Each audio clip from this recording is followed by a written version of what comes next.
I was standing on the edge of my jetty, watching the lake shimmer under the morning sun, when a white SUV screeched to a halt behind me. Out stormed a woman in oversized sunglasses, her voice sharp enough to cut through the calm breeze. She demanded I grant her and the HOA full access to my jetty, claiming it was community property. What she didn't know was that this jetty wasn't just mine, it was the cover entrance to a retired secret military base that I was sworn to protect. One wrong move from her, and this quiet morning could turn into something far more dangerous. Let us know where you're watching from today, and if you're new here, don't forget to like this video and subscribe to join our growing community. The morning was calm, the kind of quiet that settles over the lake like a soft blanket. I was leaning against the porch railing of my cabin, sipping strong black coffee from my chipped mug, when the sound of screeching tires broke the silence. Gravel scattered across the lane as a white SUV came to an abrupt stop just outside my driveway. I knew instantly who it was. Karen. She'd been sniffing around my property for months, ever since the HOA decided they could flex their power over the entire lakefront. I'd ignored her thinly veiled threats and constant reminders about community rules, but now she was on my land, and that was the line. The driver's door slammed shut, and out she came like a storm, brewing trouble. Karen was dressed in her usual battle attire, oversized sunglasses, a wide-brimmed hat, and a pastel-colored blouse that looked expensive enough to belong in a boutique window. Her high heels sank into the gravel with each determined step as she marched toward me, waving a clipboard like it was a weapon. "You can't keep this dock to yourself," she snapped before I could even set down my coffee. "The HOA has ruled that your jetty falls under community property. We're planning a summer cookout there this weekend, and you'll need to move your boat." I stared at her for a long second, letting her words hang in the air, and then slowly set my mug on the porch rail. "Karen, that jetty is on my land. My grandfather built it in 1965, long before the HOA even existed. It's not community property, it's private. And you know it." Karen rolled her eyes as if I'd just told her the earth was flat. "You signed the HOA agreement when you bought this place, and that agreement says no homeowner can block community access to shared amenities." I stepped off the porch, closing the distance between us. Shared amenities. "This isn't a swimming pool or a picnic table. Karen, it's my dock. You're standing on private property, and you need to leave before this turns into something ugly." She stiffened, clearly not used to being told no. "I'll call the board. I'll call the sheriff if I have to. You can't just bully your neighbors like this." I let out a sharp laugh, though there was no humor in it. "Bully, you're the one storming onto my land demanding access to something you don't own. You have no authority here. None." Karen's lips pressed into a thin line as she lifted her phone and started snapping photos of the jetty. "We'll see what the HOA has to say about this," she muttered. "Go ahead," I said, my voice low but steady. "Take all the pictures you want. Just remember, there's a reason that no trespassing sign is posted out there. This isn't just about property lines, it's about safety." That last word seemed to catch her attention, but she brushed it off with a scoff and a dismissive wave of her hand. "You're ridiculous. It's a dock, not Fort Knox." She had no idea. I watched her retreat to her SUV, her heels crunching on the gravel. Just before she slammed the door, she turned and shouted, "You'll be hearing from us, and sooner than you think." "Looking forward to it," I replied, keeping my tone calm even though I could feel my pulse hammering. When she finally drove off, I walked down to the jetty. The boards creaked under my boots, worn from years of sun, rain, and the weight of countless memories. From a distance, it looked like nothing more than an old wooden dock, just a place to fish or tie up a boat. But I knew better. Kneeling down, I ran my hand along the thick planks, feeling for the hidden seam that marked the hatch. Beneath this jetty was the entrance to something I'd sworn to protect, a decommissioned military base, buried beneath the lakefront. It wasn't active anymore, but what was left inside could never fall into the wrong hands. I checked the heavy padlock and the steel mechanism securing the hatch. Everything was in place. Still, Karen's intrusion left me unsettled. People like her didn't stop when they heard no. If anything, no just made them push harder. That evening, as the sun dipped behind the tree line, I fired up the grill and tossed a couple of ribeye steaks over the flames. The sizzle of fat hitting the coals should have relaxed me, but something felt off. Out of the corner of my eye, I spotted headlights flicker in the distance too far to make out details, but close enough to keep me on edge. A car sat idling down the lane. Engine running, lights off. I set down the spatula and stepped to the edge of my property, staring hard at the shadowed vehicle until it finally rolled away. My gut tightened. Karen's little HOA stunt might be more than just neighborhood politics now. I took a long breath, the scent of searing steak mixing with the cool lake air. Karen had no idea what kind of hornet's nest she was kicking. If she pushed any further, she'd find out the hard way that this wasn't just about a dock or some HOA rulebook. It was about protecting something far bigger, something she couldn't even begin to comprehend. After Karen's SUV vanished down the lane, I stood on the edge of my jetty, watching the ripples of the lake catch the early evening light. I knew she'd be back. People like Karen don't just throw out threats and walk away, they come back louder, with reinforcements. But I also knew she was walking straight into something far beyond her understanding. I crouched down, fingers brushing against the worn wooden planks. They looked like any other dock to the untrained eye weathered pine boards, silvered by decades of sun and rain. But underneath them lies a hatch most people wouldn't recognize even if they tripped over it. It's flush with the wood, reinforced with steel, and secured with a locking system I personally designed back when I served in the U.S. Army Corps of Engineers. I didn't build this place. It's been here longer than I've been alive. During the Cold War, the government used this lake as a cover for a small research facility, one of those projects that never saw the light of day. My grandfather helped construct it, and later, I spent years maintaining the infrastructure after inheriting the property. It's officially decommissioned, but let's just say there are still things down there that shouldn't see daylight. People assume I'm just another middle-aged guy living by the water, retired and minding his own business. They have no clue about the contracts I've signed, the oaths I've taken, or the technology I've seen. There's a reason I keep the jetty locked down tighter than Fort Knox. As the sun sank lower, I grabbed a flashlight and lifted the hatch, listening to the familiar metallic click as the bolts disengaged. I stepped onto the steel ladder, climbing down into the cool, dim space below. The air smelled faintly of oil and dust, comforting in its own way. Below the dock lies a narrow corridor, reinforced concrete walls lined with old equipment and power systems. Some of it's outdated, but some, well, let's just say the public wouldn't know what to make of it. I walked down the hallway, checking the status lights on the control panels. Most systems were dormant, just as I'd left them, but I still felt that gnawing sense of unease. Karen's intrusion had stirred something in me. I paused at the end of the corridor, where a heavy door led to a room filled with sealed crates. Each one is stenciled with military markings that haven't faded in 50 years. Some hold standard equipment, old radios, spare parts, nothing remarkable. But others, I don't even touch those anymore. I just keep them locked, secure, and buried under layers of secrecy. Karen's voice still rang in my ears. "You can't keep this dock to yourself." She had no idea how true and how false that statement was. If she or anyone else from the HOA managed to pry open this hatch, they'd find things that would raise questions I can't answer. Questions the government might not want anyone asking. I climbed back up, closing the hatch and locking it tight, double-checking the padlock. The boards creaked as I walked back to the porch, but every step felt heavier than the last. Karen's persistence was a problem.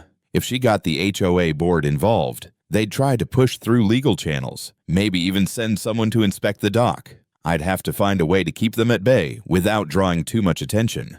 Later that night, I sat on the porch, nursing a glass of bourbon and watching the moonlight shimmer on the water. My old dog, Rusty, lay at my feet, his ears twitching at every sound. At one point, he perked up, growling low at something I couldn't see across the lake. I followed his gaze and caught the faint glimmer of a flashlight in the trees. I set the bourbon down and grabbed my rifle from the corner of the porch. I didn't aim, not yet, but I wanted whoever was out there to know I wasn't a man to be trifled with. The light vanished after a moment, but my gut told me this wasn't random. Someone was sniffing around, and I wouldn't be surprised if Karen had sent them. The truth is, I've lived most of my life preparing for moments like this. You don't spend years working in classified engineering projects without learning to expect trouble where you least want it. But this was different. This wasn't some foreign threat or covert mission. This was a stubborn woman with too much time and too much authority on her hands. I knew I couldn't let this spiral. The next time Karen came knocking, she'd get a side of me she wasn't ready for. I had to protect this place, not just for myself, but for what's hidden beneath it. And if that meant going head-to-head with the HOA, so be it. As I finished my drink and looked out over the lake, I made a silent promise if Karen and her board tried to cross that line again, I'd make sure they regretted it. They think they're dealing with some quiet old man with a stubborn streak. What they don't know is that they're poking at something far more dangerous than a property dispute. By the next morning, I knew Karen had already started her campaign. People like her never waste time. I could feel the tension in the neighborhood before I even opened my front door. My phone buzzed twice before breakfast, 2 missed calls from unknown numbers, which I ignored. Then came the email. The subject line read, HOA Notice, Dock Access Complaint. I opened it and skimmed through the long-winded message filled with legal-sounding nonsense. The HOA board claimed that my jetty interfered with the community's enjoyment of shared lake resources and demanded that I provide reasonable access to all homeowners.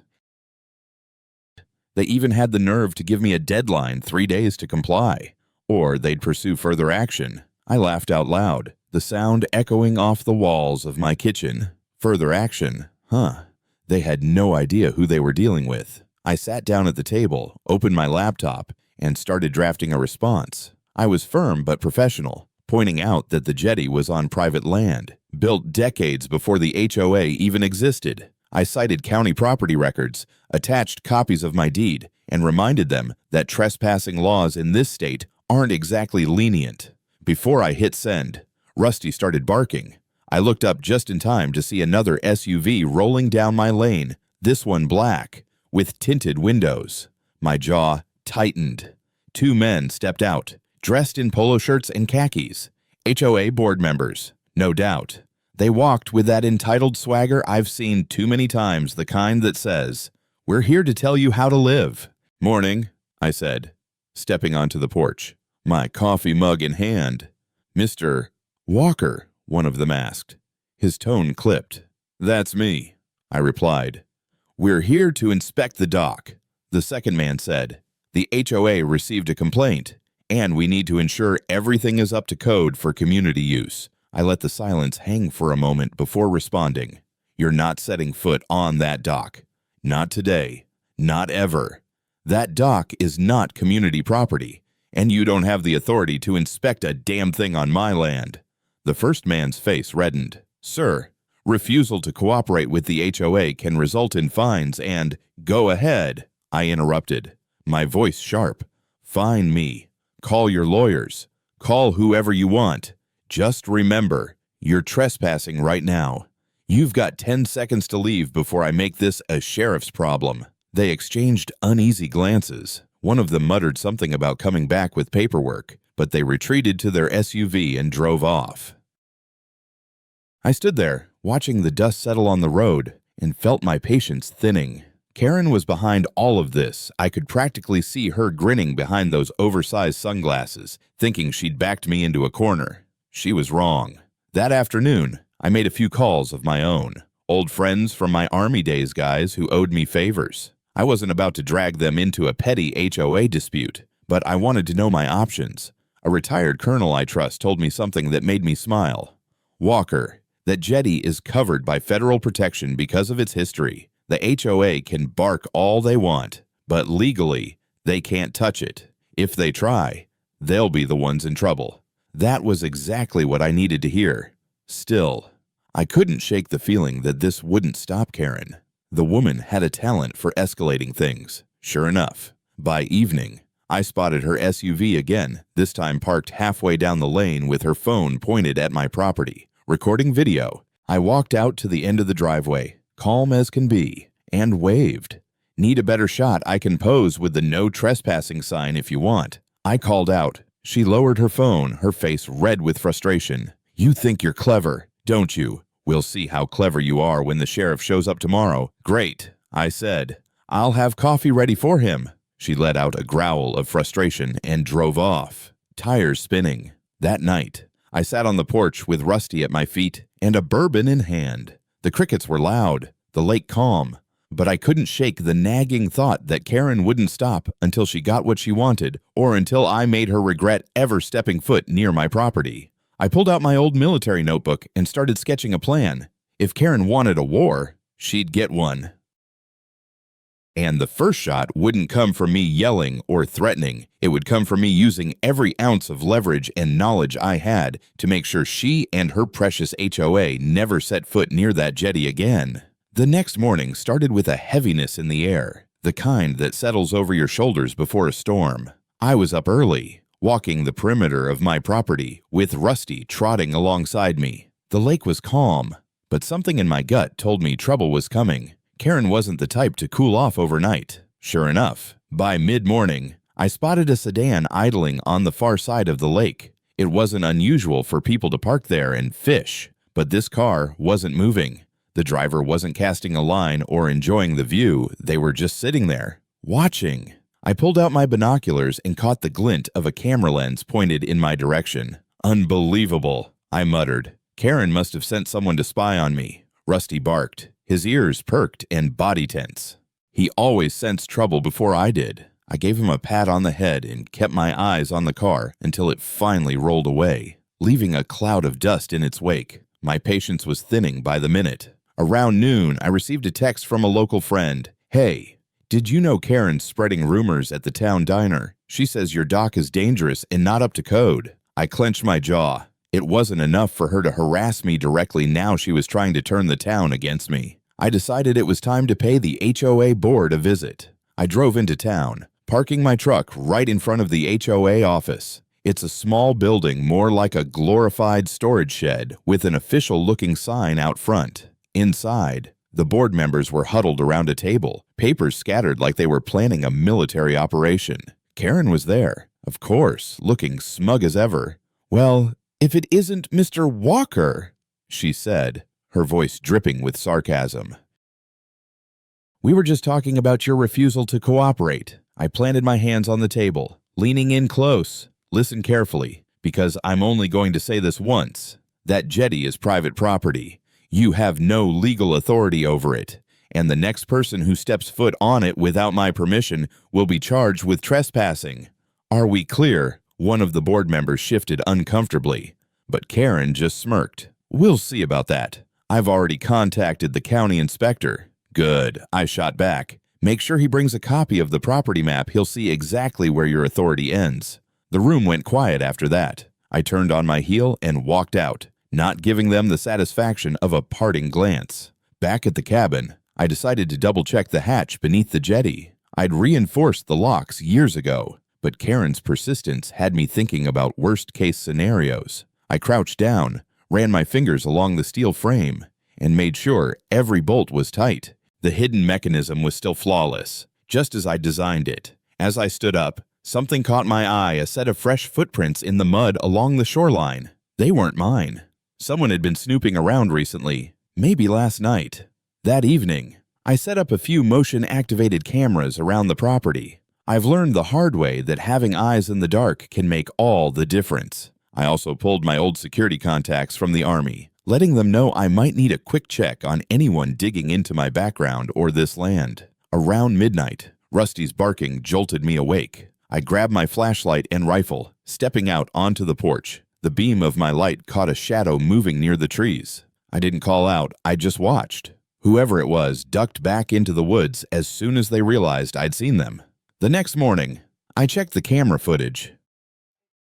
There it was, a tall figure in dark clothes, holding what looked like a phone or small camera, snapping shots of my jetty. My blood ran hot. Karen had taken this too far. This wasn't just about the HOA anymore. This was a breach of privacy, and I wouldn't stand for it.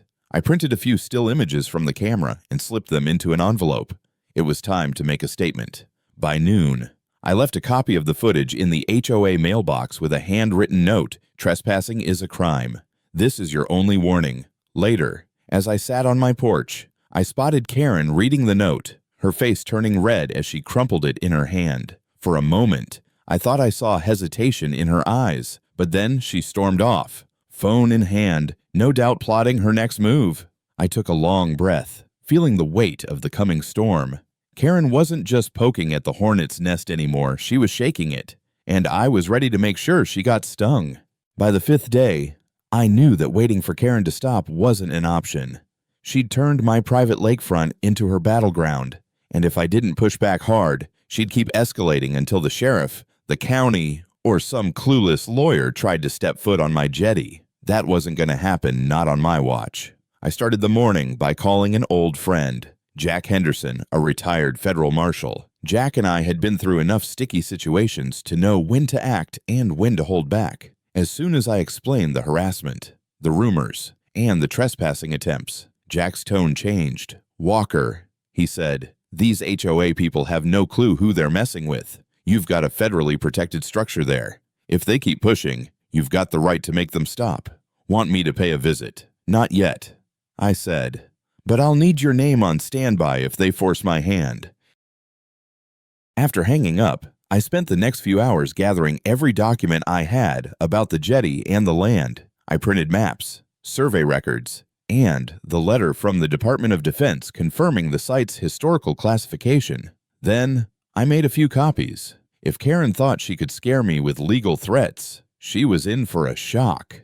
By noon, I drove into town with Rusty riding shotgun. I stopped at the sheriff's office first, walking in with the confidence of someone who knows the law is on his side. Sheriff Daniels, a no-nonsense man who's known me for years, raised an eyebrow as I set the paperwork on his desk. "I'm getting harassed by the HOA. I told him plainly. They're trespassing on my land and threatening to override federal property rights." Daniels leafed through the documents, whistling low when he saw the DOD letter. "Well, I'll be damned," he said. "I didn't realize you were sitting on a classified site. They've got no jurisdiction there. Walker, if they keep this up, I'll back you up personally." "Appreciate it," I said. "Just make sure Karen knows she's walking on thin ice." With the sheriff on my side, I made my next stop at the HOA office. I walked in, dropped a sealed folder of documents on the front desk, and looked Karen straight in the eye.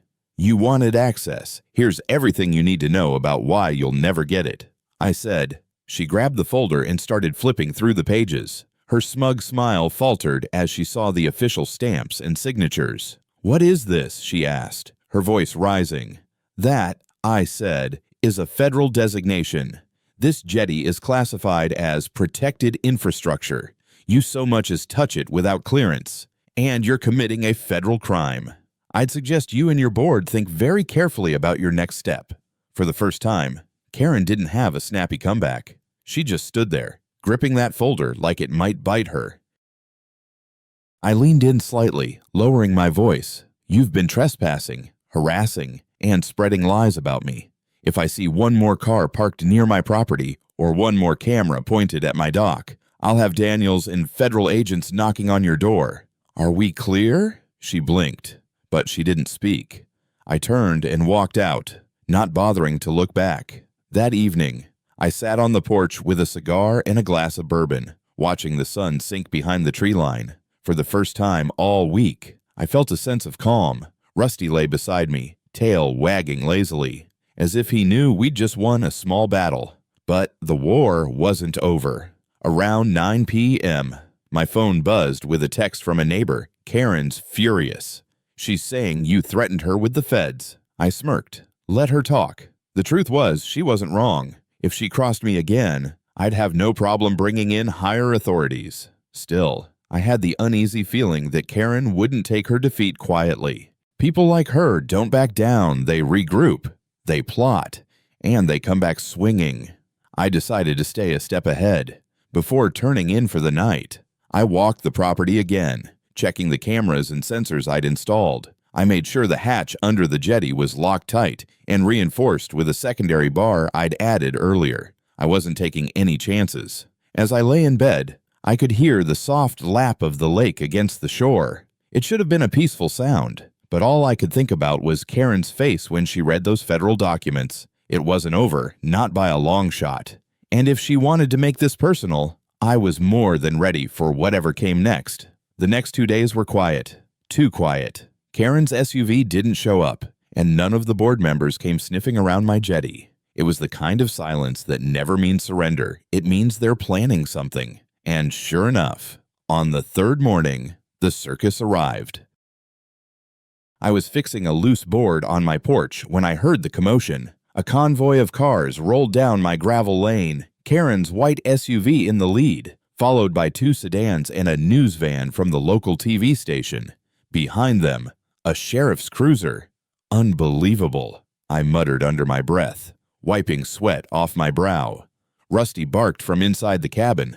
Sensing trouble, Karen stepped out first, dressed like she was running for mayor. A camera crew jumped out of the van, filming as if they'd stumbled onto some scandal. "Mr. Walker," she shouted, her voice carrying across the yard. "We've come to settle this once and for all. The public deserves to know why you're blocking access to this dock." I set down my hammer and walked to the edge of my porch. "Karen, this is private property. You and your friends are trespassing." The sheriff, Daniels, stepped forward, hands on his belt.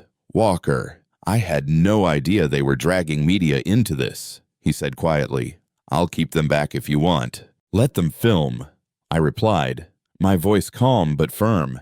"It's time this whole mess gets cleared up." Karen smirked like she thought she'd cornered me. "See, everyone, he thinks he can bully the neighborhood into giving up public access. We just want to enjoy the lake like any community should." I walked toward the Jetty, making sure the cameras caught every step.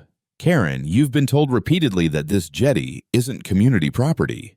It's mine. It's been in my family for decades, and it's protected by federal law." The cameraman zoomed in as I pulled a folder from under my arm. I held up the official letter from the Department of Defense, complete with seals and signatures. "This structure is classified as protected infrastructure. You don't have to take my word for it." "Sheriff Daniels, Vichy, would you mind confirming?" Daniels cleared his throat. "He's telling the truth. I've seen the records myself. The HOA has no legal standing here. Anyone trying to access this dock without permission is trespassing." Karen's face flushed red. She opened her mouth, but for once, no words came out. The cameras caught her silence like it was a knockout punch. One of the board members tried to step in. "Well, maybe we could reach some kind of agreement." "There is no agreement," I said sharply, cutting him off. "You've been harassing me, spreading lies, and trespassing on my land. It stops now. If anyone from the HOA or this neighborhood sets foot on my property again, I'll have federal agents here so fast your heads will spin." "Are we clear?" the news crew whispered among themselves, their cameras still rolling. I turned toward them, my voice steady. "You want a story? Here it is, a private citizen being harassed by an HOA that thinks it can rewrite the law. That's your headline." Karen looked like she was about to explode. "This isn't over," she finally snapped, stomping back toward her SUV. "Oh, it's over," I called out, "at least for you." Before she could slam the door, I handed a copy of the federal documents to the reporter. "In case you want the facts," I said. The reporter nodded, clearly intrigued by the official seals and the mention of a classified structure. The convoy left one by one, Karen's SUV kicking up gravel as she sped away. Sheriff Daniels stayed behind, shaking his head. "Walker, I've seen a lot of HOA nonsense in my day, but this takes the cake. Thanks for backing me up." I said, "Something tells me this was her last big play." Daniels chuckled. "I wouldn't count on her quitting just yet, but she's got nothing left to stand on." That evening, I sat on my porch with Rusty, watching the lake glow orange in the sunset. The cameras were gone. The noise was gone. And for the first time in days, I felt like I could breathe. Still, I wasn't naive. People like Karen don't accept defeat gracefully. If this was her last stand, she'd find a way to make it ugly. I decided to prepare for one final confrontation, just in case. I woke the next morning to a strange silence, not the peaceful kind, but the heavy, charged stillness that tells you something's coming. Rusty was restless, pacing the porch like he could sense it too. By mid-morning, my instincts proved right. Karen wasn't done. At exactly 10 a.m., 3 black SUVs rolled down the gravel lane. The first one stopped just short of my gate, and out stepped Karen, flanked by two men in suits I didn't recognize. Behind them, another car arrived with the county inspector, clipboard in hand, looking nervous but determined. "Mr. Walker," Karen called out, her voice sharp. "Today, we're getting answers. If you refuse to cooperate, I'll take this all the way to court. Or better yet, to the press again. I don't care how many fake documents you wave around." I stared at her for a long moment, then sighed. "Fake documents. Karen, you really don't know when to quit, do you?" The inspector stepped forward, clearing his throat. "Sir, I've been asked to confirm the status of this jetty. The HOA claims it may not meet safety standards." I gave a slow nod. "All right. You want to see it? You'll see it. But once you do, this ends. No more complaints. No more trespassing. No more cameras. Deal?" Karen smirked, confident she'd finally forced my hand. "Deal." I walked them down to the jetty, every board creaking under our weight. The inspector glanced around nervously, clearly picking up on the tension. When we reached the end, I crouched and pulled out my key ring. "This dock," I said, my voice steady, "isn't just wood and nail. It's more than a place to tie up a boat. What's underneath is something you don't have the clearance to understand. But I'll show you just enough so you'll finally get it." I unlocked the padlock on the hidden hatch, slid back the reinforced steel panel, and lifted the hatch door. The inspector gasped when he saw the heavy steel ladder leading down into the darkness. Karen's smug expression faltered. "What is that?" she demanded. "Go ahead and look," I said, stepping aside. The inspector peered down with his flashlight, his jaw tightening as the beam caught the concrete walls and rusted equipment below. This isn't part of the dock," he said slowly. "No," I said, "it's part of a retired military facility, built decades ago and still protected under federal law. You step 1 foot down there without clearance, and you're committing a federal crime. I have the paperwork to prove it, and Sheriff Daniels knows all about it." Karen's face went pale, though her pride wouldn't let her back down completely. "You expect me to believe this? Believe what you want," I replied, locking the hatch with a sharp click. "But if you want to test me, you'll be testing the federal government too. And I promise you, they don't take kindly to people poking around their old secrets." The inspector straightened, clearly rattled. "Sir, I'll file my report. There's nothing here for the HOA to regulate. In fact, I'd suggest the board drop this entirely." Karen opened her mouth, but I raised a hand. "No more. You've wasted my time, harassed me, and trespassed on land you have no right to. This ends today." I turned to the two men in suits. "And who are you HOA lawyers?" One of them cleared his throat. "We're consultants, here to advise the board. Advise this," I said, pointing at the hatch. "This isn't HOA territory. It's federal. Walk away while you still can." For once, Karen had no comeback. She stormed off to her SUV, slamming the door so hard the whole vehicle shook. The others followed quietly, clearly shaken by what they'd just seen. By the time the convoy left, the lane was quiet again, and I could finally breathe. I sat on the edge of the jetty, Rusty lying beside me, his tail thumping softly against the boards. I stared at the lake, the reflection of the midday sun shimmering like a sheet of fire. Karen had pushed this as far as it could go. Now she knew what she was up against, and I had the feeling that, for the first time, she was truly scared. Still, I couldn't shake the thought that she might try one last desperate move. People like Karen hate losing, and if she tried again, I was ready to end this once and for all, with or without the HOA's blessing. Karen didn't come back the next day, or the day after that.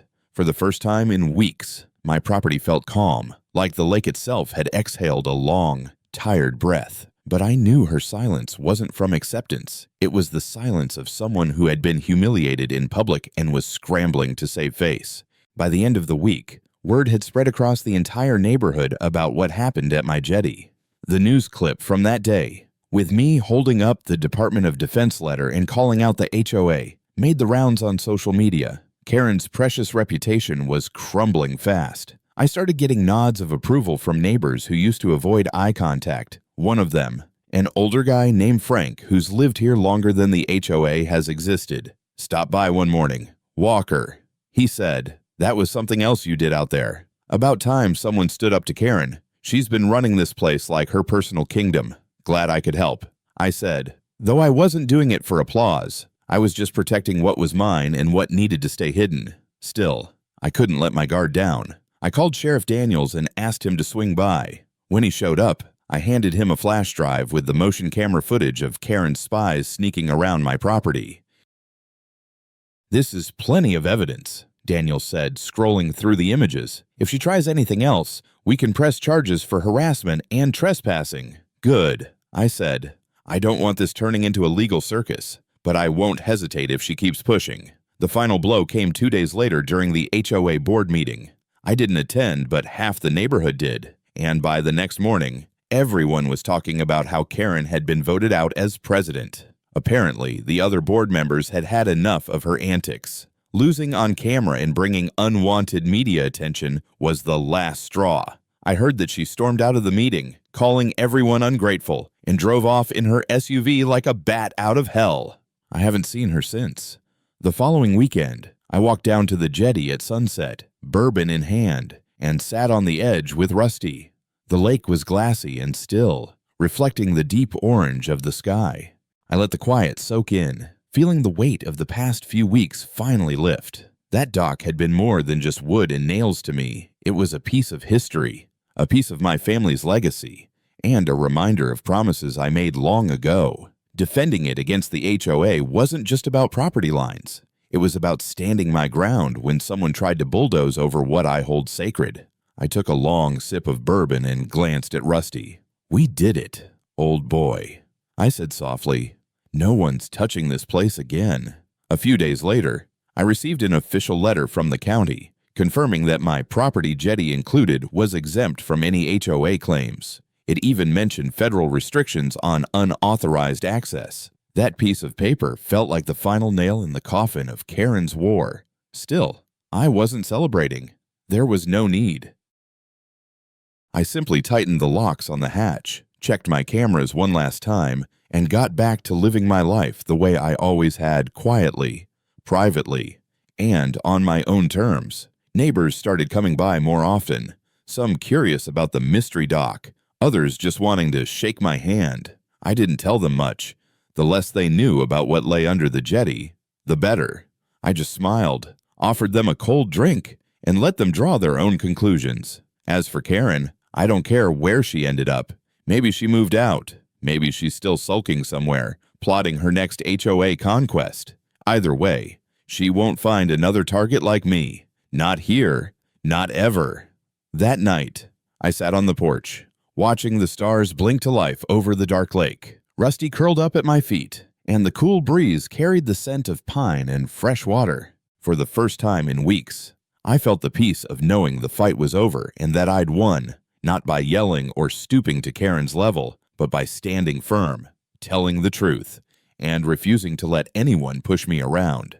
Some battles aren't about winning or losing, they're about defending what's right. And when it comes to my land, my family's legacy, and the secrets beneath that jetty, I'll fight that battle every single time. If you've ever dealt with a pushy HOA or a neighbor like Karen, you know the feeling of standing your ground. Sometimes you've got to hold firm and let people know you won't be bullied. Let me know in the comments if you've faced a similar HOA nightmare. And don't forget to like this video and subscribe for more real stories of justice and grit.